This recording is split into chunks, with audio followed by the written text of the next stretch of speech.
Farmer Joe's peaceful morning was shattered by the sound of frantic squawking.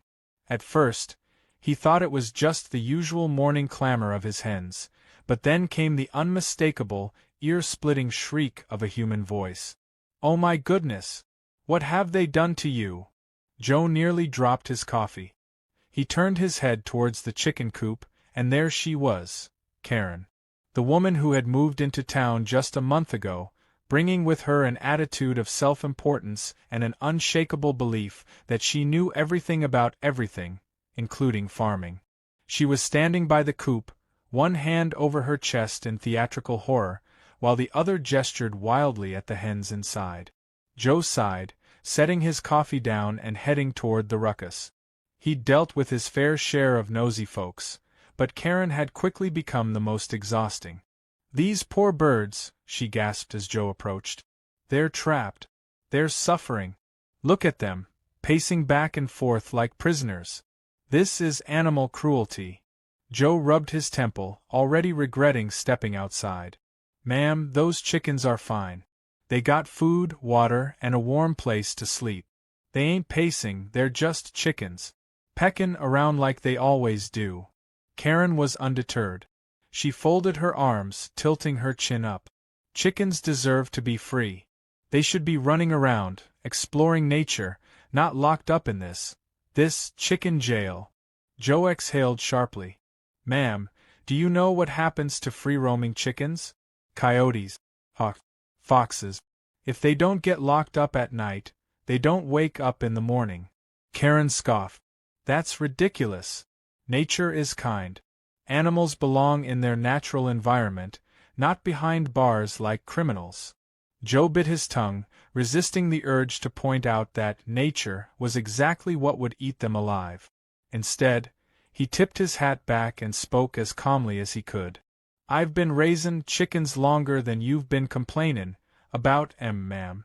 Now, if you don't mind, I got work to do." With that, he turned and walked away, but he could feel Karen's eyes burning into the back of his head. He knew this wasn't over. Karen wasn't the kind to let something go. And he was right. Later that afternoon, as Joe drove into town for supplies, Karen saw her opportunity. She waited until she was sure he was gone, then made her move. Armed with self-righteous determination, she marched straight into his backyard, glancing around to make sure no one was watching. "This is for you, my little feathered friends," she whispered dramatically as she unlatched the coop door. For a moment, nothing happened. The chickens simply blinked at her, confused by the sudden intrusion. Karen frowned. She had expected them to burst forth in joyous celebration, flapping into their newfound freedom. Instead, they just stood there. "Go on. Be free," she urged, waving her hands. Still, the chickens hesitated. But then, a loud bang echoed through the yard as a gust of wind slammed the coop door against the fence. The sudden noise startled the hens, sending them into a full-blown panic. Feathers exploded into the air as the chickens squawked and darted out of the coop, running in all directions. Karen let out a surprised yelp as one of them flapped straight into her face, sending her stumbling backward. Another darted between her legs, making her lose her balance and land flat on her back. "Oh no," she breathed as she watched the chaos unfold. Chickens were everywhere. One hen bolted across the yard, straight toward the neighbor's flower garden, trampling the delicate roses. Another sprinted towards the open gate, disappearing into the street. A particularly large rooster flapped its wings and landed on the hood of Karen's car, pecking furiously at its own reflection in the windshield. Karen scrambled to her feet, trying to chase them down, but the birds were faster. The more she tried to herd them, the wilder they became, zigzagging in unpredictable directions. She lunged toward one, only for it to slip right through her grasp, leaving her clutching at nothing but air. Meanwhile, the chaos was spreading. A group of chickens dashed through an open backyard and into the neighbor's swimming pool, clucking and flapping as they floated aimlessly in the water. Another ran straight into a grocery store, sending shoppers into a frenzy as it skidded across the tile floor. And then, the unthinkable happened. One particularly adventurous hen darted into a small park where a wedding ceremony was taking place.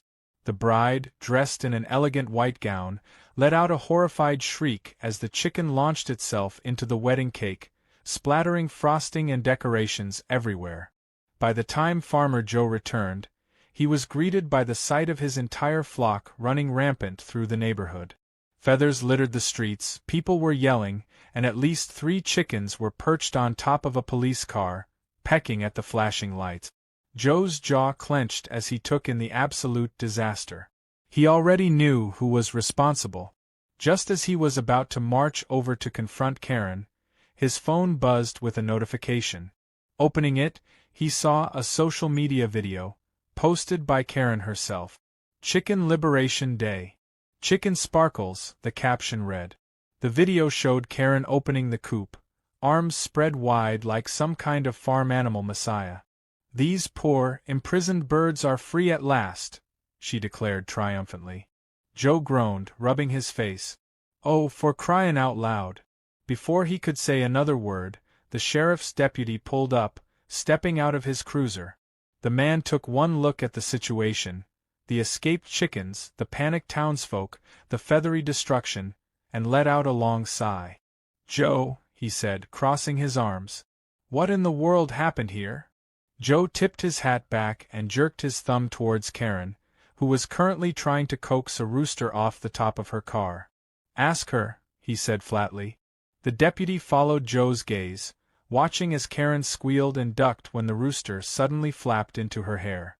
She spun in circles, waving her arms, while the bird simply clung to her like it had found its new perch. The deputy let out another sigh, shaking his head. "This is gonna be a long day." Farmer Joe stood in the middle of the chaotic street, hands on his hips, watching as his once organized farm life unraveled in front of him.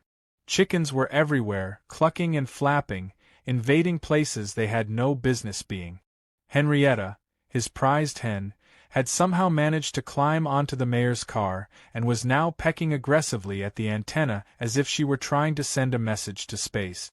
Joe had dealt with many problems in his years of farming, droughts, storms, even the occasional fox raid, but nothing compared to the sheer disaster Karen had unleashed on his town. The sheriff's deputy sighed, adjusting his belt as he surveyed the scene. A group of chickens had made their way into the local diner, and through the wide front windows, Joe could see waitresses swinging their trays in a desperate attempt to shoo them out. An older gentleman at the counter seemed completely unbothered, calmly sipping his coffee while a hen pecked at the sugar packets beside him. Across the street, a group of schoolchildren was chasing a runaway rooster, giggling as the bird zigzagged between them like a professional football player. Joe rubbed his temples.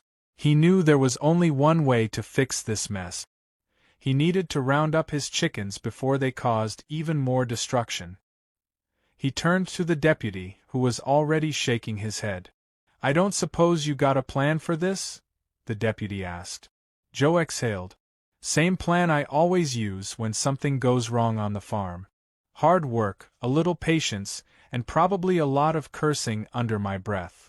The deputy gave him a tired nod before turning toward Karen, who was standing on her porch, arms crossed, looking way too pleased with herself for someone who had just caused a small-scale poultry disaster.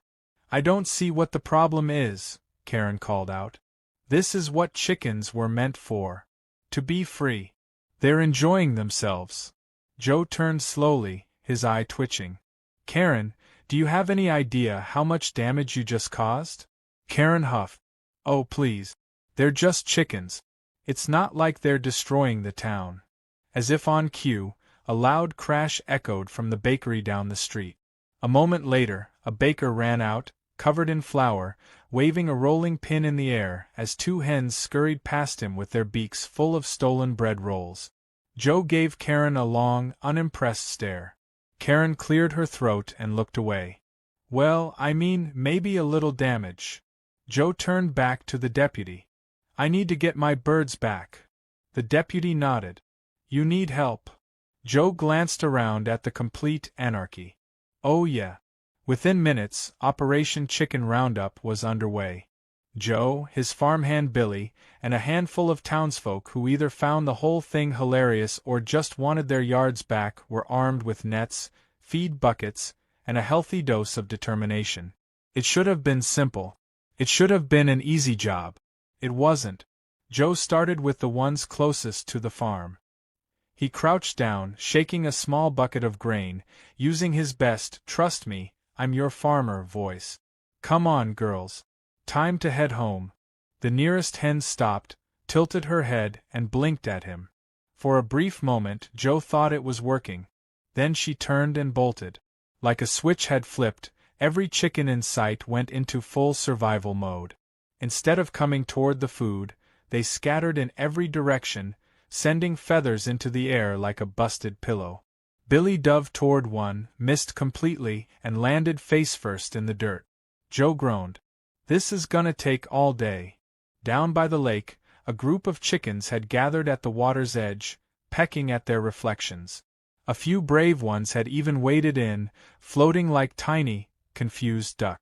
Joe waded in carefully, trying to scoop them up. He managed to grab one, but before he could secure it, a loud squawk filled the air.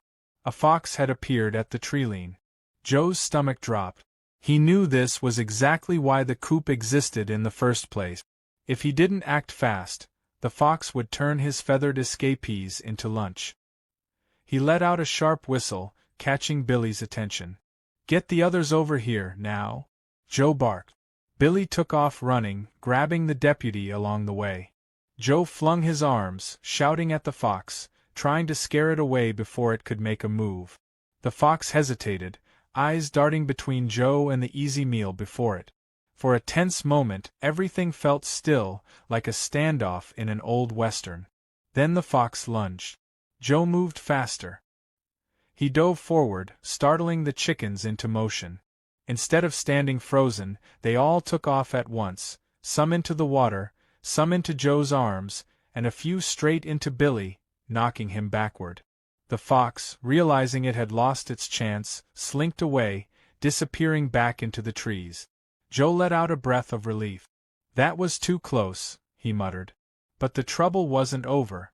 Back in town, Karen was still standing by her house, watching the chaos unfold like it was the most entertaining thing she'd ever seen. She had even started filming parts of it, clearly planning to post more nonsense about how she had saved the chickens. But the chickens had other ideas. A few of the most rebellious birds had found their way into Karen's neatly manicured backyard. They wasted no time making themselves comfortable. One hopped onto her patio table and stepped directly into her fresh salad, sending lettuce flying. Another pecked at her glass of organic lemonade, knocking it over. Karen let out a strangled sound. "Hey! No. Shoo! You're supposed to be running free in the wild, not ruining my lunch." The chickens ignored her completely. One of the roosters, the biggest and boldest of them all, strutted up onto Karen's porch and flapped his wings. Karen took a nervous step back. "Now listen here, chicken," she started, as if the bird might understand reason. The rooster responded by letting out a loud, ear-splitting crow directly in her face. Karen shrieked, flailing as she tried to get away, but in her panic, she stepped onto one of the spilled bread rolls from earlier. Her foot slipped, her arms flailed, and then, she toppled backward straight into her decorative pond. The entire town watched as Karen sat there, soaked, surrounded by floating lily pads and at least 3 unimpressed chickens perched on the edge, staring at her like she was the ridiculous one. For the first time all day, Joe allowed himself a small smirk. Billy, still covered in dirt, walked up beside him. "You think she's learned her lesson yet?" Joe watched as Karen sat in the pond, blinking at the sky like she was reconsidering every life decision she had ever made. "Nah," Joe said. "But she's getting there." Karen sat in the pond, dripping wet, her expensive clothes ruined, her perfectly styled hair now plastered to her face. The rooster, still perched on the edge, let out another triumphant crow, as if he knew he had won. The townspeople stood around watching, some trying to suppress their laughter, while others openly enjoyed the sight of Karen finally facing some consequences for her actions. The deputy cleared his throat, trying to keep things professional, but even he couldn't hide the small smirk tugging at the corner of his lips. Farmer Joe crossed his arms, letting the silence stretch for a moment before he finally spoke. "Well, Karen, I hope this little adventure was worth it." Karen sputtered, shoving wet strands of hair out of her face. "Worth it? Worth it? These chickens ruined my backyard. They destroyed my food. I've been attacked by a wild animal." Joe raised an eyebrow. "Wild animal? That's just a rooster, ma'am." Karen scowled at the bird, who fluffed his feathers in response as if daring her to say one more word. She turned back to Joe, her frustration boiling over. "You need to take responsibility for this. These are your chickens. This is your fault." Joe's patience, which had been hanging by a thread all day, finally snapped. He stepped forward, his voice firm but calm. "No, Karen. This is your fault. You ignored my warnings, trespassed on my farm, and set my chickens loose like you were some kind of hero. And now, look at the mess you made." Karen opened her mouth, but before she could argue, the deputy cut in. "He's right, Karen. You caused damages. Not just to Farmer Joe but to half the town." He pulled out a small notepad and started flipping through his note. "Let's see, we got destroyed flower beds, grocery store damage, bakery losses, a wedding cake incident, not to mention trespassing on private property. That's a whole list of problems." Karen's face paled. You're not saying I have to pay for all of that, are you?" The deputy gave her a look. "You think all this just cleans itself up for free?" Karen's jaw worked like she wanted to argue, but for once she seemed to realize that she had truly backed herself into a corner. She let out a high-pitched, frustrated huff. "This is ridiculous. I was trying to help." Joe shook his head. "You weren't helping anyone. All you did was cause chaos. And now you're gonna have to fix it." Karen blinked. "Fix it?" The deputy nodded. "That's right. Since pressing charges would mean you'd be in court for months, we figured a better solution would be some good, old-fashioned community service." He turned to Joe. "And I believe Farmer Joe here has just the thing." Joe grinned, the first real smile he'd had all day. "You're gonna work on my farm, Karen. A whole month. Sunup to sundown. Feed the animals, clean the coops, do the real work that keeps those chickens happy and safe. And you're gonna do it properly, not whatever nonsense you think you know about farm life." Karen recoiled as if he had suggested she dig ditches with her bare hands. "Me? On a farm? For a month?" Joe nodded. "Unless you'd rather deal with fines and a whole lot of angry neighbors." Karen looked around, realizing the town was fully against her. Every set of eyes watching her carried the same message. You made this mess, now clean it up. With no other options, she gritted her teeth and let out a reluctant sigh. Fine.